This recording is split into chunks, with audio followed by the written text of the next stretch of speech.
예, 소개받은 최재입니다. 현재 국가기록원 원장으로 재직하고 있습니다. 너무 소개를 잘해 주셔가지고 오늘 기대에 부응할 수 있을지 모르겠습니다. 일단 내용부터 먼저 준비한 내용부터 말씀을 드리면서 천천히 좀 풀어가도록 하겠습니다. 크게 오늘 제가 말씀드릴 내용은 이제 그 기록이라고 하는 것이 무엇이냐라는 것, 인간과 기록의 관계에 대한 어떤 과거와 현재의 변화, 앞으로의 전망, 이런 것들을 좀 요약을 하고 있습니다. 호모 아키비스트라는 말은 저희들은 이제 쓰고 있습니다. 그러니까 인간과 동물을 구분하는 중요한 기준 중에 하나가 인간은 기록한다는 것. 동물은 흔적을 남기고 가죽을 남긴다 이런 이야기를 하지만 인간은 하여간 어떤 형태든지 기록을 남기는 걸 좋아하는 것 같습니다. 그러니까 선사시대 이전에도 보게 되면 각종 문자가 만들어지기 전에도 이러한 다양한 형태의 어떤 그림을 남겼고, 문자가 만들어진 역사시대에도 보게 되면 다양한 기록들이 존재하게 됩니다. 맨 왼쪽에 보이는 것이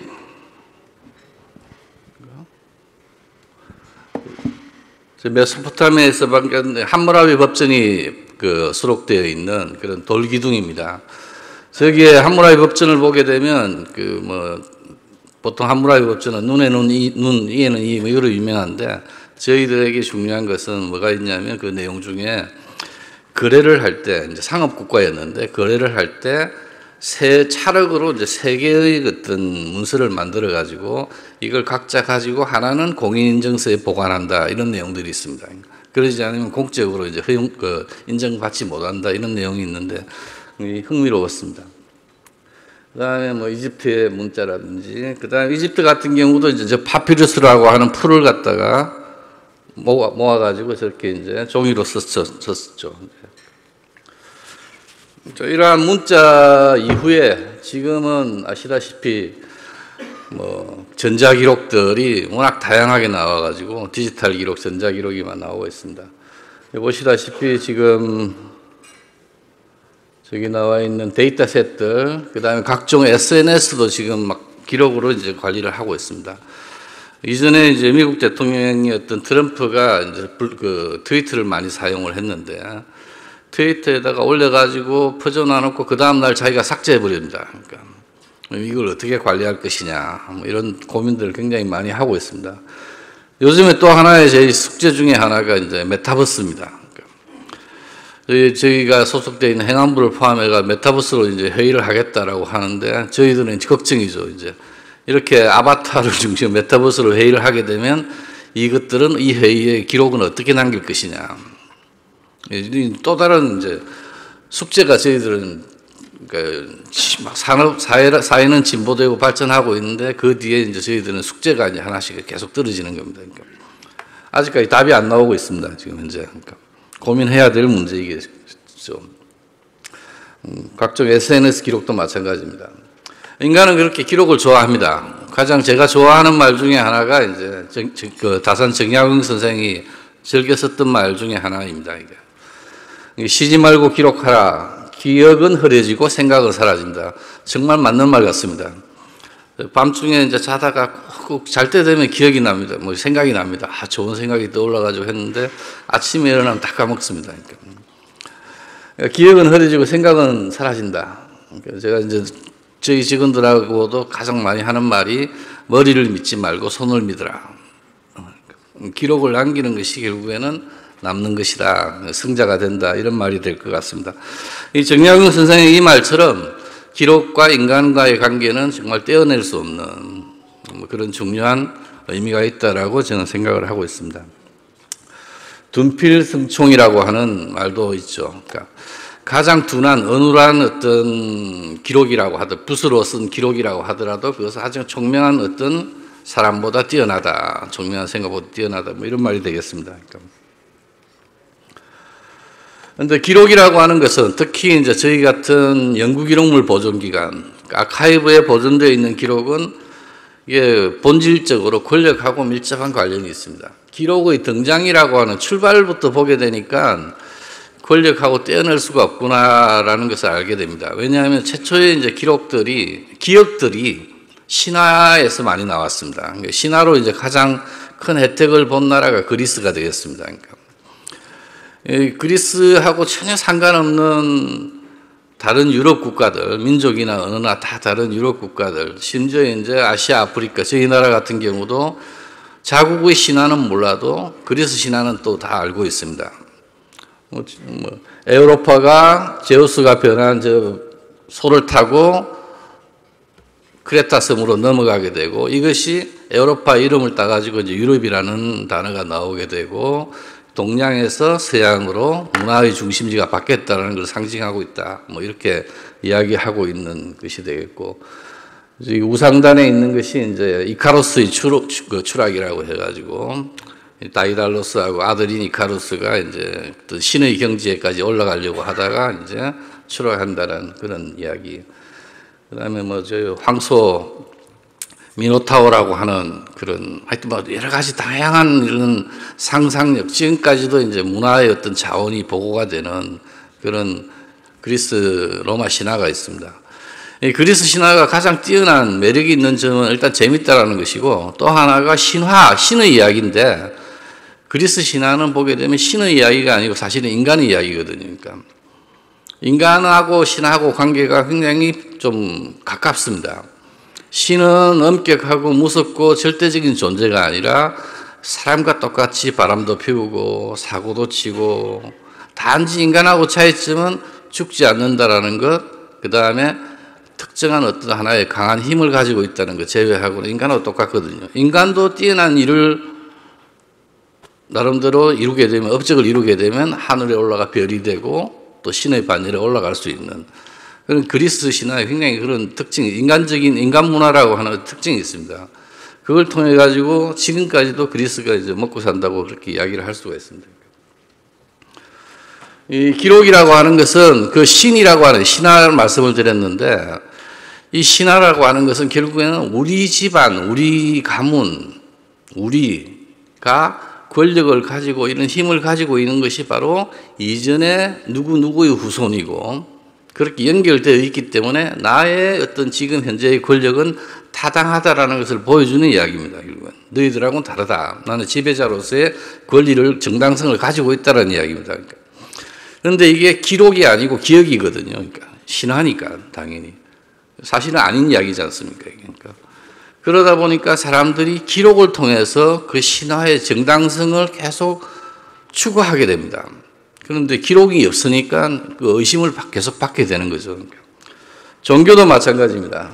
또 하나의 권력이 종교인데, 여러 가지 보게 되면 가장 대표적인 것이 이제 기독교 예를 들자라면 신화 비슷하게 이제 이야기잖아요. 신화 이제 이야기인데, 여기에 대해서 각종 성경이라고 하는 걸 통해 수백 년 동안 작성한 성경을 통해 가지고 이제 권력을 부여하려고 하는데 기록은 아니거든요.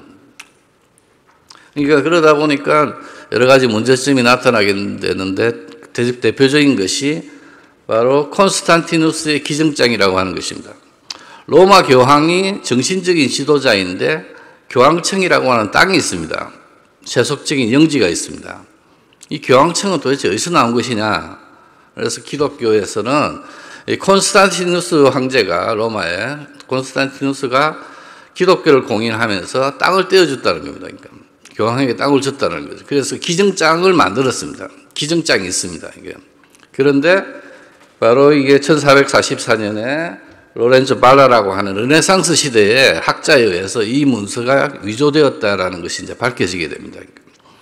그러니까 이렇게 문서를 위조해서라도 기록을 통해서 어떤 신화를 현실로 만들고 싶은 그런 욕망들이 계속 존재했다라는 겁니다. 그래서 이 문서 조작이라고 하는 새로 기록을 만들려고 하는 뭐 여러 가지 시도들이 있는데, 가장 대표적인 이유로 잘 알려져 있는 것 중에 하나가 이제 1883년에 히틀러 가짜 일기 사건입니다. 저기 왼쪽에 있는 쿠야우라고 하는 사람이 원래 독일 나치 시대 유겐트 출신인데 동독에서 있다가 자기 형이 이제 동독의 어떤 군대 장군이었습니다. 그래서 이 사람이 서독으로 탈출하고 그러면서 자기가 동독에서 몰래 감춰져 있던 히틀러 일기를 가져왔다 해가지고 이걸 스테른이라고 하는 당시에 독일의 굉장히 유명한 잡지에 이제 판매를 하게 됩니다. 지금 이제 수십억을 주고 이제 판매를 했죠. 받고 판매를 했죠. 그래서 이제 이게 기자회견을 하는 장면이고 히틀러의 일기가 발견되었다. 그다음에 뉴스위크지에서도 뭐 이렇게 특집을 만들고 난리가 났습니다. 영국에 이제 가장 유명한 역사학자들이 몰려가가지고 우리는 2차 대전의 역사를 새로 써야 할지도 모르겠다라고 했는데 이제 이 오른쪽 하단에 있는 사람이 바로 당시의 독일 국가기록원장입니다.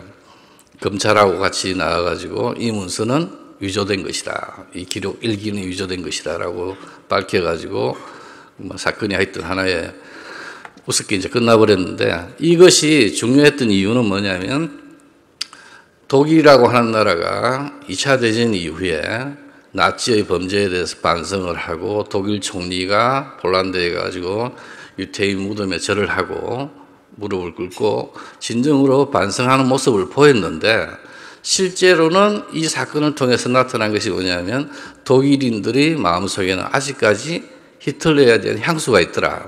히틀러 시대에 대한 어떤 향수가 있더라라고 하는 것이 역설적으로 이제 드러났다라고 이제 그렇게 많이 평가를 하고 있습니다. 유명한 하여튼 사건입니다. 예전에 이제 에드가라고 하는 영화가 있었습니다. 별로 그렇게 인기가 있지 않은 영화인데 아시다시피 에드가 후브라고 하는 사람이 FBI 국장이었죠. 29살에 FBI 국장이 되어가지고 이 사람이 죽을 때까지 77으로 이제 죽을 때까지 FBI 국장을 해먹었습니다. 공화당으로 바뀌든 민주당으로 바뀌든 아무 상관없이 이 사람이 FBI 국장을 했는데 그 이유는 모든 정치인들이 기록을 다 가지고 있었기 때문이죠. 이제 뭐 마릴린 몰로 하고 무슨 일이 있었다든 뭐든 전부 다 이 사람은 다 기록을 가지고 있기 때문에 이 사람은 거의 노터치였습니다. 그러니까 이 사람이 죽으면서 당시의 대통령이 닉슨이었는데 닉슨에게 기록을 상당 부분 넘겨주고 그러면서 닉슨에게 자기가 권력을 유지할 수 있었던 방법을 알려줍니다. 닉슨이 보니까 좋아가지고 백악관 곳곳에 도청기를 설치했습니다.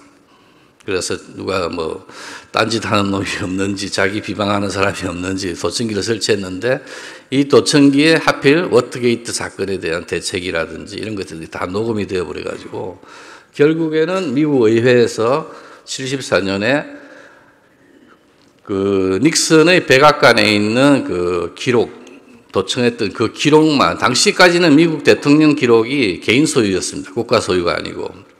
근데 이것만 국가 소유로 폐기할 수 없고 국가로 반납해야 된다라고 하는 특별법을 만들게 되었습니다. 그래서야 이제 닉슨이 결국에는 항복하고 사임을 하게 되는 결정적인 계기가 됩니다. 뭐 부시 대통령 때도 부시 메모의 어떤 진위에 대해서 여러 가지 이야기가 많이 있었죠.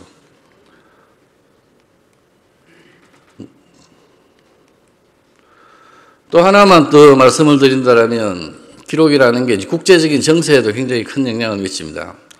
45년도에 2차 대전이 끝났을 당시에 미국하고 소련은 같은 동맹국이었습니다.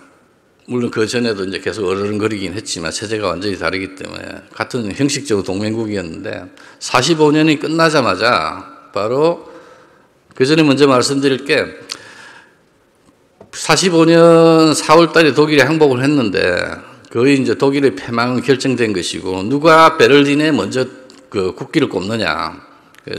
소련은 동쪽에서 미국은 이제 서쪽에서 갔습니다. 베를린은 먼저 국회의사당에 누가 그 국기를 꼽느냐 이런 경쟁을 했는데 소련이 이틀 빨랐습니다. 기분으로는 누가 먼저 점령했다 이런 게 좋을지 몰라도 저희들 입장에서 제일 중요한 것은 뭐냐면 그 기록을 그 이전 정부의 기록을 누가 확보하느냐 이게 굉장히 중요합니다. 그러니까 미국은 결론적으로 말씀드리면 미국은 독일의 외무성 기록을 확보했습니다. 그 외 나머지 정부 부서의 기록은 소련이 다 가져갔습니다. 그래서 48년도에 보시게 되면 미국 국무성 저기 보시면 저기 공식 책입니다. 실제로 나온 책입니다. 보면 미국 국무부의 어떤 의뢰를 받아가지고 이 학자들이 책을 만들었는데 이거 바로 뭐냐면 독일 외무성 아카이브에서 노획한 문서를 가지고 썼다라는 겁니다. 그러니까 스탈린이 그 이제 격분해가지고 이거 내용이 뭐냐면 나치하고 소비에트가 39년부터 41년까지 불가침 조약을 맺으면서 같은 편이었다 이거죠. 그러니까 나치만큼이나 나쁜 놈들이 그 스탈린이라는 거죠. 그러니까 공산주의라는 거죠. 그러니까 스탈린이 직접 나서가지고 소비에트 정보 코미니케를 통해가지고 독일에서 노획한 문서들을 통해서 역사의 왜곡이라고 하는 책을 발간하게 됩니다. 그러니까 이 책에서 바로 이전에 나치를 갖다가 키워주기 위해서 영국하고 미국이 어떤 일을 벌였든지 소비에트를 공격하기 위해서 나치를 갖다가 막지 않고 했다. 이런 이야기를 쭉 다 적게 됩니다. 사실 독일 문서를 기반으로 해가지고. 이제 저희들 역사학계에서는 이제 기록 전쟁이라고 이제 이런 걸 부르고 있습니다. 한국 전쟁은 한국 사회, 우리 땅에서 있었던 굉장히 큰 비극인데 한국 전쟁을 연구하려면 많은 학자들이 미국으로 갑니다. 미국의 내셔널 아카이브에 가가지고 자료를 찾아옵니다. 그 이유는 뭐냐면 미군이 이전에도 똑같이 그런 기록의 중요성을 알았기 때문에 전투부대가 가면 바로 뒤에 지투부대, 정보부대가 따라갑니다. 그래서 있는 모든 기록을 다 가져오고 포로 치조했던 기록이라든지 이런 것들이 다 미국에 있기 때문에 한국 전쟁을 연구하려면 미국으로 갈 수밖에 없는 그런 좀 아쉬움이 있습니다. 기록이라고 하는 것은 이런 굉장히 어떤 그런 중요한 의미를 가지고 있습니다. 개인적으로도 그렇고 우리도 지금 어쨌든 통일이 되지 않겠습니까? 어떤 형태가 될지 어떨지 모르겠는데 또는 통일이 되든 연방제가 되든 어떤 남북 관계가 어떤 변화가 될 수 있는 가능성이 있다고 보여집니다. 그러면 북한의 기록을 어떻게 할 것이냐라고 하는 문제가 굉장히 중요한 이후에 우리 그 70년의 역사를 복원하는데도 중요하고 이후에 남북 간의 어떤 내면적인 통일이라든지 또 정책 개발 이런 부분에서도 그 북한의 기록이 굉장히 중요하다고 저희들은 이제 생각을 하고 있습니다. 북한은 이제 국가기록원에 해당하는 것이 국가문헌국이라고 하는 것이 있고 국 단위의 또 문헌국이 있고 큰 서고가 이제 2개 있다라고 하는 정도 이렇게 알려지고 있습니다. 우리나라도 많은 분들이 아시다시피 이렇게 다양한 형태의 이제 기록들을 가지고 있고 기록에 굉장히 중요한 강국입니다. 대표적으로 실록들이 있고 의궤는 이제 국가 중요한 행사입니다. 왕가의 결혼식이라든지 또는 화성 순례도 같은 이런 중요한 행사에 대한 그림을 합쳐 놓은 시청각 기록입니다. 의궤를 보면 굉장히 재미가 있습니다. 나중에 이제 시작부터 해가지고 끝까지 다 나와 있고 마지막에는 포상 기록까지 다 있습니다. 어떤 건축하는데 도움을 줬던 사람들, 기여했던 사람들에게 말 두피를 내리고 쌀 석성을 내리고 하는 그런 세세한 기록까지 다 들어가 있고 그 다음에 각종 그 색깔을 다 포함하여 있던 시청각 기록이기 때문에 국세 복원하고 이런 데 있어서도 저희들이 굉장히 큰 도움을 받았던 것이 바로 저 의궤입니다. 그 다음에 등록이라고 하는 것은 각 지방에서 오늘 관청에서 생산된 기록 중에서 중요한 기록만 뽑아가지고 중요한 것만 모아놓은 것이 등록입니다. 비변사 등록 같은 것이 대표적이죠. 그 다음에 이제 기록으로서 가장 큰 가치를 가지고 있는 것이 일기입니다. 성정원 일기로 대표되는데 하루하루 있었던 일을 그대로 가감 없이 사실만 기록한 것이 일기입니다. 실록은 우리나라 대표적인 기록으로 지급되고 있는데 사실상 실록은 기록은 아닙니다. 기록은 책입니다. 도서입니다. 사초를 가지고 모아가지고 왕이 죽게 되면 모아가지고 그것을 편집하고 편집할 뿐만 아니라 거기에 평가를 놓게 됩니다. 평가를 두게 됩니다. 그러니까 누가 이거 했던 것은 뭐가 잘못되었다. 또는 뭐가 했던 것은 좋았다. 이런 평가를 하게 됩니다. 그렇게 된 것은 이제 사마천의 이제 사기를 본떠서 이제 그렇게 되었습니다. 사마천의 사기가 역사에서 굉장히 중요한 기준이 되게 되는데 그래서 이제 세종, 조선왕조 이렇게 이제 드라마 같은 게 보게 되면 태종 이방원도 가장 정권을 잡고 나서 가장 신경 썼던 것이 바로 하륜을 통해 가지고 이제 자기 아버지 태조의 실록을 지을 때 바로 자기 왕자의 난을 어떻게 기술하느냐, 정당성 부여하느냐 마느냐 이거에 대해서 굉장히 신경을 썼던 이유도 역사에 남는 평가가 들어가기 때문입니다. 그래서 실록은 사실상 기록은 아니고 책인데 실록, 조선왕조 실록 자체가 워낙 방대해가지고, 중국에서 시작됐는데 실록은, 중국은 이렇게 체계적으로 처음부터 끝까지 되어 있는 기록이 없습니다. 조금 하다가 말고 이렇게 다 없어지고 했었는데, 워낙 이게 방대하고 해서 어떤 세계 기록유산으로도 이제 등재되어 있습니다. 우리나라 세계 기록유산은 지금 30년, 제도가 만들어진 30년이 되었고, 지금 일본하고 뭐 군함도 기록이라든 뭐 어떻게든 등재하느냐만 갈등이 많은데, 우리나라는 이제 16개가 세계 기록유산으로 등재되어 있습니다. 세계에서 네 번째로 많은 국가이고, 아시아에서는 최다 보유국입니다. 또 하나 이제 저희들이 자랑할 수 있는 것은 국가기록원 산하에 지금 청주에 ICDH라고 해가지고 국제 유네스코 산하에 저희들이 이제 세계 기록유산을 보존하고 그 문화를 확산시키는 산하기구가 한국에 유치되었습니다. 국가기록원 산하기구로 있는데, 세계 기록유산으로 선정되어 있는 기록 중에서 가장 중요한 기록인데 위험에 놓여져 있는 뭐 이런 나라들에 이제 저희들이 돈을 지원해가지고 그 나라의 기록을 디지털화한다라든지 또는 보존하는데 저희들이 기여하는 그런 기구를 만들었습니다. 올해부터 이제 본격적인 사업이 들어가는데, 올해 첫 사업으로 이제 코트디부아르에 유명한 기록들을 저희들이 보존하고 복원하는데 한 3년간 한 7억 원 정도 이렇게 지원하면서 뭐 이렇게 할 예정입니다. 그러니까 그런 역할도 지금 하고 있습니다. 또 세계 기록유산 영역에서는 한국이 굉장히 선도적인 역할을 지금도 하고 있다고 말씀드릴 수가 있을 것 같습니다. 조금 전에 실록이 이제 도서라고 말씀을 드렸는데, 이 도서라고 하는 것 기록하고 굉장히 많은 차이가 있습니다. 대표적으로 이제 제가 늘 말씀드릴 수 있는 것이 삼국사기하고 삼국유사의 차이점입니다.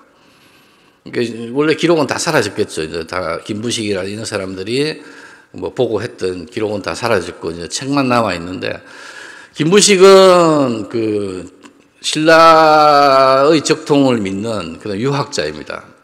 그래서 이 사람은 신라 중심으로 이성적으로 있었던 일만 기록을 했습니다. 그에 반해 가지고 이제 이련 스님은 아니 그게 왜 그런 것만 적어야 되느냐, 그 민간에 전승되어 있는 다양한 이야기를 갖다가 적어야지 해가지고 지금 우리가 알고 있는 뭐 단군 신화라든지 혁것의 말에서 나왔네 어떻네 뭐 이런 이야기를 민간에서 구전되고 이야기 전파되는 이야기까지 다 기록을 하셨습니다. 그러니까 이게 관점의 차이죠. 그러니까 다시 말해서 도서는 자기의 관점이 들어가고 주장이 들어간다는 이야기입니다. 그러니까 기록은 있는 그대로 뭐 존재하는 것이고 차이점이 굉장히 크다는 겁니다. 영조대왕실록이 있고 정조대왕실록이 있습니다. 당시 영종, 정종이라고 불려가지고 이렇게 되어 있습니다. 한중록이라고 아실 겁니다. 해경궁 한씨가 해경궁이 이제 자기 남편이 사도세자가 이제 뒤주에서 죽고 아들 정조가 여러 가지 우여곡절 끝에 왕이 되었고, 아들이 왕이 되자마자 또 자기 삼촌이 또 역적으로 처형당하고 아버지도 쫓겨가고 하여튼 그런 고생을 했고 자기 동생도 죽게 되고 뭐 이렇게 이제 되는데, 한이 쓰려 있는 한 속에서 이제 자기가 기록을 한 거죠. 이제 한중록입니다. 한중록을 적으면서 이제 해경궁은 자기는 여기에 대해서 사실 있었던 일에 대해서 하나도 가감을 하지 않았다. 사실만을 적었다라고 이제 이야기를 합니다. 그런데 영조대왕실록이나 정조대왕실록의 내용하고 다릅니다. 완전히니까. 똑같은 시대에서 이제 살았던 사람들의 기록이고 책이니까 내용이 다른 거죠. 한중록에 보게 되면 정조대왕이 자기 아버지를 사면하려고 했고, 뭐 사도세자가 죽은 것도 어쩔 수 없는 상황이었고, 뭐 이렇게 이제 되어 있는데 좀 실록 기록하고는 전혀 다른 해석을 하고 있습니다. 책하고 도서하고 다른 거죠. 해경궁한 씨의 아버지가 이제 홍봉환입니다. 영의정까지 했는데, 이 사람은 이제 급제하고 나서 첫 관직이 사관이었습니다. 근데 해경궁이 9살에 이제 세자빈이 되어가지고 이제 궁궐로 들어갔을 때 계속 이제 사제에서 편지를 보내가지고 집안 이야기라든지 뭐 이런 이야기를 쭉 전달을 하게 됩니다. 그런데 이 사람이 이 기록의 무서움을 알기 때문에 항상 자기 딸에게, 세자빈에게 보낸 편지는 꼭 다시 가져오라고 이야기를 했습니다. 세자빈도 자기 아버지가 보낸 편지 뒷면이라든지 앞에 빈자리에다가 자기 소식을 전하고 집에 가져오면 항상 폐기를 해버렸습니다. 없애버렸습니다. 기록이 얼마나 무서운지 자기가 칼날이 될 수 있다는 걸 알기 때문에 홍봉환은 기록 하나도 남기지 않았습니다. 이제 그 대신에 이제 자기가 딸이었던 해경궁이 책을 통해 가지고 자기의 정당성을 계속 이야기를 기억을 통해서 하게 됩니다. 그래서 이제 우리가 요즘에도 이제 구술사라고 하는 구술 이야기를 많이 합니다. 기록이 많이 남아 있지 않기 때문에 기억을 통해서 이제 뭐 옛날 과거를 복원하려고 하는 시도를 많이 하고 있습니다. 근데 기억이라고 하는 것은 제가 의도하든 의도하지 않았든 왜곡될 수도 있고 잊어버릴 수도 있고 또는 심지어 나쁜 마음을 가지고 이제 바꿔버리면 똑같은 같이 앉아 있었는데도 상황이 달라지게 됩니다. 그럼에도 이제 저희들은 이제 기억이라고 하는 그 구술을 중요하게 생각하는데 그 이유가 뭐냐면 thick description이라고 해가지고 두텁게 쓰기라고 하는 방식이 있습니다.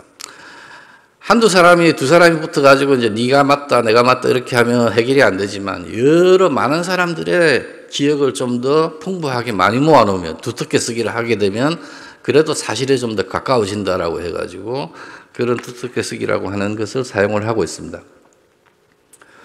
기록은 그래서 과거를 설명해주는 굉장히 권위 있는 하나의 어떤 해석입니다. 과거는 이랬다. 근데 과거에 그치는 게 아니라 그래서 현재에도 이렇다. 현재가 이렇게 되어 있다라고 하는 것을 현재의 정당성을 보여주게 되는 굉장히 중요한 하나의 원천이 되게 됩니다. 이게 이제 현재에만 그치겠습니까? 미래도 이제 연결이 되겠죠. 그래서 기록이라고 하는 것은 자세히 들여다보게 되면 객관적이고 중립적이라기보다는 좀 당파적이고 주관적인 성향이 굉장히 많습니다. 권력 투쟁의 산물이라고 할 수가 있습니다. 프랑스의 데리다 같은 경우는 아카이브의 통제 없이는 정치 권력이 존재할 수 없다라고 이제 단언하기도 합니다. 민주화는 이러한 아카이브에 대한 접근하고도 관련되어 있다라고 이야기를 하고 있고 역사에서는 항상 승리자의 기록이지 패자의 기록은 전혀 존재할 수 없다. 뭐 이런 이야기는 유명한 이야기죠. 이제. 기록은 그런 속성을 가지고 있습니다. 현대 기록 관리 좀 빨리 말씀을 드려야 되겠는데 현대 기록 관리가 시작된 것은 뭐 이전에 지금까지 기록의 어떤 성격에 대해서 말씀을 드린 것이고 인간의 관계에 대해서 말씀드리고 기록 관리가 이제 어떤 식으로 변화했냐를 간단하게 좀 말씀드리겠습니다. 현대 기록 관리는 프랑스 혁명하고 같이 시작되었다고 이야기를 하고 있습니다. 프랑스 혁명의 인권 선언을 보게 되면 17개 조항 중에서 15번째 사회는 그 공무원에게 행정에 관한 보고를 요구할 권리를 갖는다. 다시 말해서 내가 세금을 냈는데 또는 11조를 냈는데 와가지고 이제 너희들 안 냈다 해가지고 계속 뺏어 가더라는 거예요. 그러니까. 그래서 내가 냈다라는 걸 기록으로 보여달라. 이게 하나의 권리다. 인간의 당연한 권리다라고 하는 것이 바로 프랑스 혁명에서 인권 선언에서 이제 발표가 되게 됩니다. 19세기에 들어와가지고 기록을 보여주려니까 기록을 관리해야 될 수밖에 없습니다. 그래서 전문 교육기관들이 각지에서 설립이 되게 되고 출처의 원칙은 뭐냐면 생산 기간별로 기록을 정리하라는 이야기입니다. 그러니까 주제별로 하면 다 섞여버리니까 생산 기간별로 하라. 그 다음에 나중에 관리하는 사람들이 편하게 왔다 갔다 이제 실수를 갖다가 순서를 어기지 말고 편년체처럼 순서대로 만들어진 순서대로 이제 그렇게 정리하라라고 하는 원질서 존중이라고 하는 이 원칙, 가장 중요한 두 가지 원칙이 또 확립이 되게 됩니다. 무엇보다 중요한 국가기록원이 설립이 되게 되는데 뭐 이런 나라들, 한국은 69년도에 정부기록보존소라고 하는 이름으로 총무처 산하에 만들어지게 되었고 2004년도에 국가기록원으로 이름을 바꾸게 됩니다. 모든 나라들이 지금 내셔널 아카이브라고 하는 그런 이름을 쓰고 있습니다. 미국 내셔널 아카이브의 대표적인 건데 기록은 저렇게 무질서하게 관리하면 저렇게 되고 화재가 난다라든지 홍수가 난다라든지 수침되면 이제 기록에 가장 치명적인 영향을 미친다라고 하고 있습니다. 미국에 가면 제일 중심가에 저런 내셔널 아카이브 건물이 있고 그 다음에 이제 서고가 부족해가지고 메릴랜드에 그 나라2라고 하는 저런 새로운 멋진 건물을 지어가지고 있습니다. 나라2가 만들어지기 전까지는 여기 왼쪽 하단에 있는 저희 성남의 판교에 있는 나라기록관이 있습니다. 이 나라기록관이 세계에서 가장 손꼽히는 최고의 시설과 장비를 자랑하는 그런 아카이브였습니다. 본부는 저기 대전청사에 일부 근무를 쓰고 있고요. 왼쪽 밑에가 이제 나라기록관이고 위에가 부산에 있는 역사기록관입니다. 부산 역사기록관은 조선왕조실록하고 뭐 이런 것들이 있습니다. 좀 있으면 조선 총독부 기록이 전부 다 그쪽으로 넘어가가지고 해방 이전의 기록을 역사기록관에 다 모아놓을 생각입니다. 그 다음에 여기 이제 대전청사 내에 또 행정기록관이라고 해서 폐지된 위원회 같은 폐지기관이나 한시기관들 기록을 여기에서 보관하고 있습니다.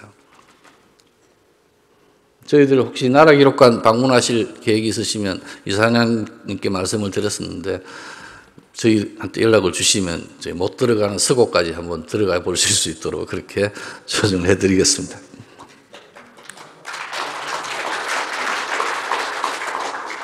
(20세기) 전반에 들어와서는 기록관리 할 시간이 없었죠. 전쟁하느라 이제 시간이 없었고 그 이후에도 좀 파장이 있었는데 아까 이제 부산 역사기록관 보시게 되면 이게 바로 왜 만들어졌냐면 국내 최초의 전문 서고인데 왜 만들어졌냐면 북한이 뭐 수침한다, 금강산 댐 만들어 어떤다 이러니까 빨리 이게 중요 기록물 부산에 솟아내라고 해가지고 그래서 만들어진 게 부산 기록관입니다. 저희들하고 아무 상관없이 북한과의 관계 속에서 만들어졌습니다.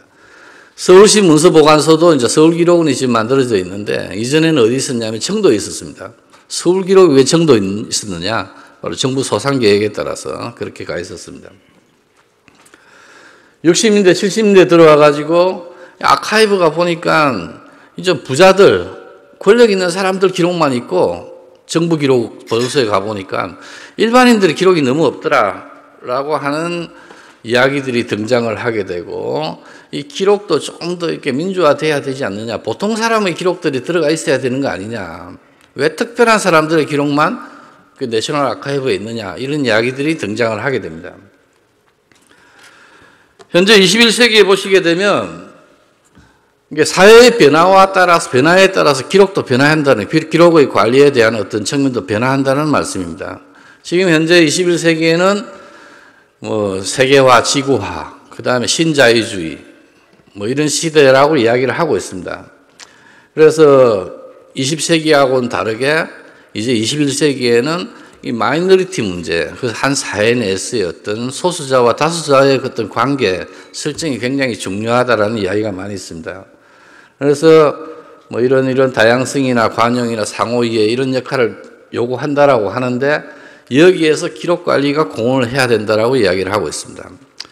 보시게 되면 국가 아카이브뿐만 아니라 정당 아카이브 이런 것들이 세계에서 다양하게 이렇게 발전을 하고 있습니다. 저기 마가렛 대처가 48년 전쟁이 끝나자마자 첫 출마했을 때 포스터입니다. 제가 이름이 이제 시집 가기 전이니까, 결혼하기 전이니까 마가렛 로버트로 되어 있습니다. 그러니까 로버트로 되어 있습니다. 하버드 대학의 아카이브입니다. 저기 정말 자랑스럽지 않겠습니까? 저런 기록들. 그 다음에 그 밑에가 이제 역사 아카이브, 남아공에 있는 역사 아카이브인데 중간에 있는 사람이 넬슨 만델라 감옥에 가기 전에 어떤 사진입니다. 모습입니다. 여성 아카이브, 그러니까 와이즈 아카이브, 노인들, 어르신들의 아카이브 기록들입니다. 어르신들의 어떤 경험이나 어떤 노하우를 갖다가 모아놓은 것이다라고 할 수가 있죠. 뭐, 그 다음에 이제 기업 아카이브, 지멘스 같은 이런 기업 아카이브. 제가 또 좀 뭐 특이한 거지만 블랙 게이맨, 그러니까 이게 지금 LGBT라고 하는 성소수자들의 아카이브 또는 다문화 아카이브. 그 다음에 요즘엔 유튜브 같은 경우도 시청각 이런 아카이브로 또 알려져 있습니다. 이런 아카이브들이 굉장히 많아지고 있습니다. 다양해지고 있습니다. 우리나라에서도 이제 스테이지 아카이브라든지 대전에 유명한 성심당 빵집 아카이브라든지 다양한 형태의 어떤 문화, 어떤 생활 아카이브가 발전을 하고 있습니다.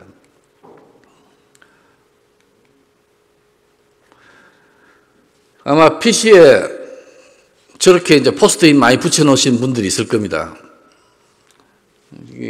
저기 보면 기록이 어딘가 있을 것 같은데 꼭 자기가 찾는 기록만 안 보입니다. 또 이렇게 PC에 넣은 것도. 전자시대인데 여전히 하는 것을 보면 석기시대하고 똑같은 일을 하시는 분들이 많죠. 이 어려운 속에서 하나 자기가 원하는 걸 찾으면 얼마나 즐겁겠습니까, 이게. 이 기록 관리, 특히 전자시대의 기록은 업무 편의를 위한 것입니다. 기본적으로. 그런데 더 나아가가지고 아까 말씀드렸듯이 사회적으로 큰 역할을 해라, 기록은 앞으로. 특히나 공동체에 대한 소속감이나 참여를 갖다 촉매할 수 있는, 다시 말해서 어떤 다른 문화에 대한 폭넓은 이해도 제공해 줄 수 있고, 다양한 문화가 우리 공동체에 미친 역할이나 기여를 또 이해해 줄 수가 있고, 결과적으로는 다른 문화에 대한 관용과 존중을 촉진하고, 다문화 아카이브를 저는 이제 꼭 만들고 싶은 계획이 있는데, 다문화 같은 경우도 뭐냐면 영국이 이제 그런 고민을 했습니다. 400년 동안 이민을 받았는데 이 사람들에게 우리말로 한다라면 김치 만드는 법 가르쳐주고 한글도 가르쳐주고 했는데 안 되더라는 거죠. 이제 결국에는 이제 영국의 결론이 뭐였냐면 다수인 백인들이 소수인 다문화 사람들을 알자라는 거죠. 그러니까 너희들은 소수니까 우리가 당신들을 알아볼게 라는 것으로 지금 정책을 바꾸고 있습니다. 그러니까 그러지 않으면 해결되지 않는다라는 거죠. 그러니까 그 알 수 있는 가장 출발이 뭐냐면 그 사람들의 아카이브 기록이거든요. 이제. 그래서 이제 뭐 다문화 아카이브 이런 게 영국에는 이제 굉장히 다양한 형태로 만들어지고 있습니다. 그러니까 다른 문화에 대한 관용과 존중을 촉진하고 결국에는 민주주의와 시민권 확립에 기여하고 사회 통합의 역할을 할 수 있다라는 이야기입니다. 그러니까 그것을 요구하고 있습니다. 지금 현재 기록에 대해서. 또 하나가 이제 정보사회의 역할입니다. 신석기 혁명, 신석기 농경사회에서는 그 학문 세계를 누가 이끌어가냐면 제너럴리스트라고 합니다. 이것도 했다가 저것도 했다가 아리스토텔레스 같은 게 논리학도 했다가 법학도 했다가 뭐 정치학도 했다가 온갖 다 하는 거죠. 레오나르도 다빈치도 마찬가지, 정약용도 마찬가지고 농경사회는 이런 분들이 그 사회를 이끌어갑니다. 산업사회가 되니까 스페셜리스트가 필요합니다. 다양하게 두루두루 아는 제너럴리스트는 딱 굶어 죽기 딱 좋습니다. 역사학자나 철학자가 산업사회에서 이제 잘 안 팔리는 이유가 이제 그런 거죠. 그러니까 의료 기술 중에서도 눈이면 눈, 뭐 코면 코 하나하나 파야 되는 전문가가 필요한 것이 산업사회였습니다. 근데 정보사회가 되면 여러 가지 상황이 바뀌기 때문에 다양한 방면에서도 정보와 지식을 가지고 있으면서도 전문성을 가진 generalized and specialist가 이제 필요하다라고 이야기를 하고 있습니다. 점점 어려워지고 있다라는 거죠. 그런데 이제 그런 여건이 만들어지고 있습니다. 왜냐하면 웬만한 거 모르는 거 네이버 검색하면 네이버가 다 알려줍니다. 그런 기반 자체가 이제 만들어지고 있습니다. 그런데 정보화 사회의 가장 큰 문제점은 뭐냐면 정보라고 하는 것은 밑에 있다시피 기록은 사실과 증거를 전달하는데 정보는 꼭 사실이나 증거를 동반할 필요가 없습니다. 의도적으로 가짜 정보를 만들 수도 있습니다. 있던 사람이 갑자기 사라지기도 합니다. 예. 그래서 이렇게 정보 공개가 발전이 되고 흘러갔고 2003년에 유럽에서는 이제 공공정보를 국민들에게 활용하도록 해라. 너희들 모든 제도를 바꿔라. 라고 이제 요구를 하게 되었고, 보게 되면 정보 공개가 뭐 중요하냐라고 하시는 분이 있는데, 대체적으로 보게 되면 옛날 자료긴 한데, 파란색이, 진한색이 정보 공개가 잘 되고 있는 나라입니다.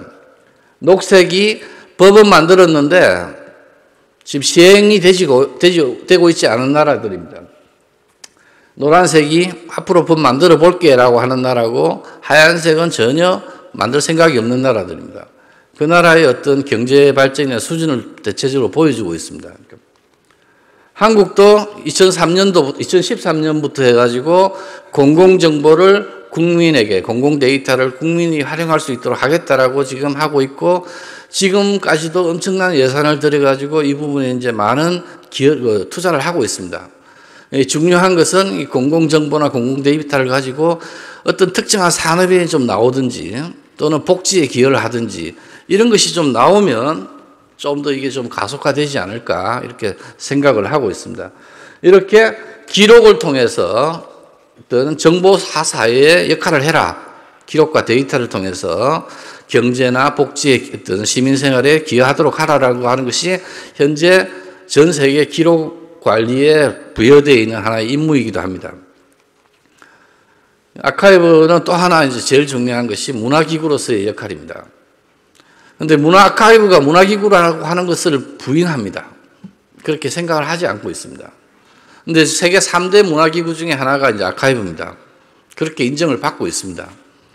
근데 이제 보시게 되면 영국의 예를 들자면 박물관, 도서관, 아카이브는 이렇게 숫자가 저렇고 이쪽에 보면 오른쪽이 이용자의 숫자입니다. 비교가 안 되는 거죠, 지금. 왜 아카이브에 아카이브 이용하는 인구를 보게 되니까 그 사람 세대를 분석을 해보니까 애들은 아카이브에 관심이 전혀 없습니다. 1도 없습니다.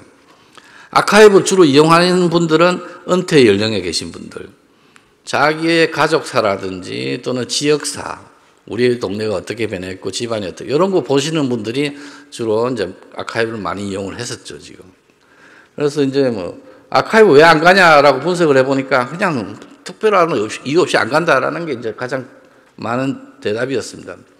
그렇지만 아카이브는 박물관, 도서관과 더불어 세계 3대 문화기구로서 이제 인정을 받고 그 역할을 해야 된다라고 이제 이야기를 하고 있습니다. 그래서 이제 세계 기록기구에서 바로 이 문서를 통해 가지고 아카이브는 굉장히 중요하다라는 것을 이제 알리기 위해서 이제 문서를 만들기도 했습니다. 다른 것은 이제 보시면 다 아실 테고, 맨 밑에 보시면 열린 접근은 인류사의 지식을 풍요롭게 하고 여기까지는 되는데, 민주주의를 촉진하고 시민권을 보호하고 삶의 질을 높인다. 이 부분은 많이 이해가 안 되는 아카이브하고 뭔 상관이 있어 이렇게 보시는 분들이 많으실 텐데, 근데 제가 좀 짧게 설명을 드렸지만 이런 역할을 또 충분히 할 수 있으리라고 저희들은 믿고 있습니다. 그래서 아키비스트들은 이런 역할을 할 것이고, 단 이 아카이브라고 하는 것은 저희들만의 책임이 아니라 여기에 계신 분들을 모두 포함해가지고 공공의 책임이라는 거죠, 이제. 그래서 모든 분들이 민간 기록에 있는, 민간 영역에 있는 분들까지 합쳐가지고 모두 다 집단적으로 같은 공동 책임을 지고 가자라는 이야기가 되겠습니다. 국가기록원은 그래서 이제 이런 맥락에서 제가 이제 원장이 되고 나서 첫 번째, 민간 아카이브를 좀 진행하려고 노력하고 있습니다. 각지의 저희 나라에서도 민간 아카이브 많이 발전되고 있는데, 대표적으로 지금 그 민간 기구라든지 개인이 소장하고 있는 중요한 기록물을 저희들이 신청을 받아서 복원이나 복제를 갖다 저희들이 해주고 있습니다. 그러니까 여러분들도 혹시 뭐 집에서나 어떤 중요한 기록이 있으시면 저희들이 이제 평가를 해가지고 그 중에 정말 기술력은 뛰어나거든요, 저희들이. 복원, 종이 기록에 대해서는 세계적으로 인정받고 있습니다. 이번에도 이제 모로코라든지 저희 다른 국제 동남아나 아프리카 쪽에는 저희들이 직접 지원하기도 합니다. 그러니까 그 직원들이 가기도 하고 그쪽 사람들이 와서 저희들한테 교육받기도 하는 뭐 그런 역할을 합니다. 그런 지원도 하니까 또 신청하실 분들이 있으면 또 연락을 주시기 바랍니다. 그 다음에 지금 현재 새 정부가 이제 디지털 플랫폼 뭐 이렇게 이야기를 많이 하고 있습니다. 저희들은 기록 관리하는 입장에서는 당연히 맞다라고 생각합니다.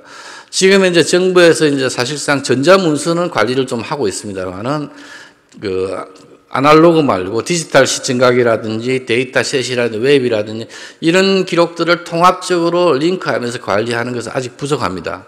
이 부분을 저희들이 좀 진행을 한다라고 하면 통합 플랫폼이라든지 정보 지식사회 발전에 좀 기여를 하리라고 생각을 합니다.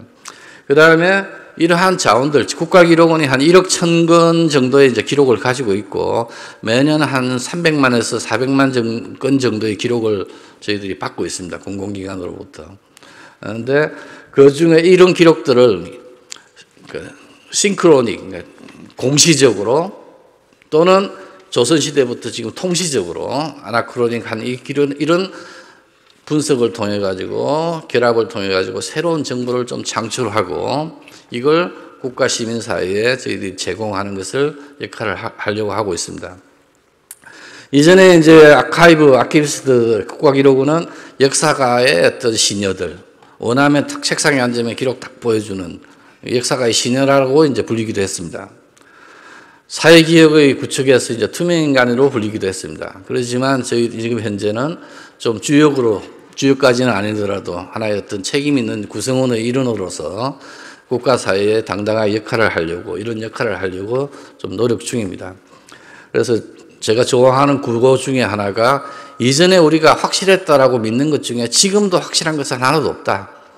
모든 것을 새로이 시작하자. 새로이 실험하고 새로이 경험하면서 좀 바꿔보자라고 하는 이전에 사관, 전통적인 산 사고에 숨겨놔 놓고 아무도 접근 못하게 하고 하는 그런 곳에서 벗어나가지고 국민 속에서 민간하고 같이 하고 정보사회의 어떤 주역이 되고 어떤 문화 창출을 할 수 있는 하나의 어떤 중요한 어떤 국가기구로서 활동을 해보자라고 이제 그렇게 하고 있는데 잘 될지는 모르겠습니다.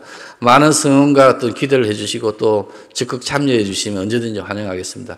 어눌하지만 발표를 마치겠습니다. 감사합니다.